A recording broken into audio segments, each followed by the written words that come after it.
అంబేద్కర్ బొమ్మలో పనిచేస్తున్నామండి. మేము శుద్ధివంతంలో పనిచేస్తున్నాం. 20 మందికి చేస్తున్నాం, 22 మందికి. అయితే సిఐటి వాళ్ళు ద్వారా కొంత ఇచ్చారు సార్. మళ్ళీ నెల 15 రోజులకి ఇస్తానన్నారు, ఇంతవరకు ఇవ్వలేదు. మేము అడుగుతుంటే మీరు జీతాలు అడిగిన వాళ్ళని అడిగినట్టు మీకు వయసు ఎక్కువ ఉంది మానేయండి అంటారు. జీతం అడిగినప్పుడు మాకు బిల్లులే 2 సంవత్సరాల నుంచి బిల్లులు రాలేదంటారు. మేము పలకరి పోయిన నెల 5వ తారీఖు నుంచి అడుగుతున్నాం సార్. క్రిస్మస్ వచ్చింది, జనవరి వచ్చింది, సంక్రాంతి కూడా వచ్చేసింది. మేము పని చేసుకునేది ఎందుకండి? ఆడవాళ్ళం పని చేసేది ఏదన్నా రూపాయి వస్తుందనే కదా. ఇప్పుడు కూడా మీ ఇష్టం వచ్చిన కాడికి వెళ్ళండి, మా దగ్గర అయితే డబ్బులు లేవు అని అంటున్నాడు. అదేమంటే మళ్ళీ ఇప్పటికిప్పుడు స్టార్ట్లో ఏం చేస్తున్నాడు, 8ంటికి రండి 6ంటికి వెళ్ళండి.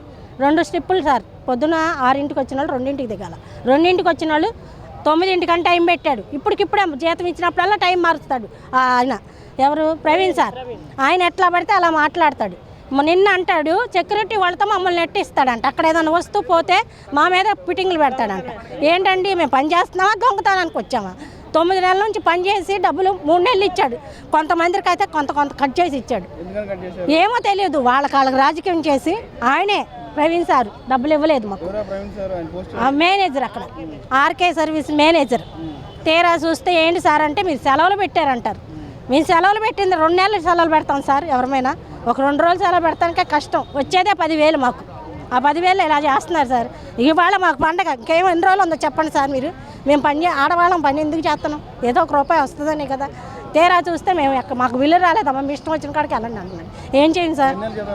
మళ్ళీ 6 నెలలు జీతం రావాలి.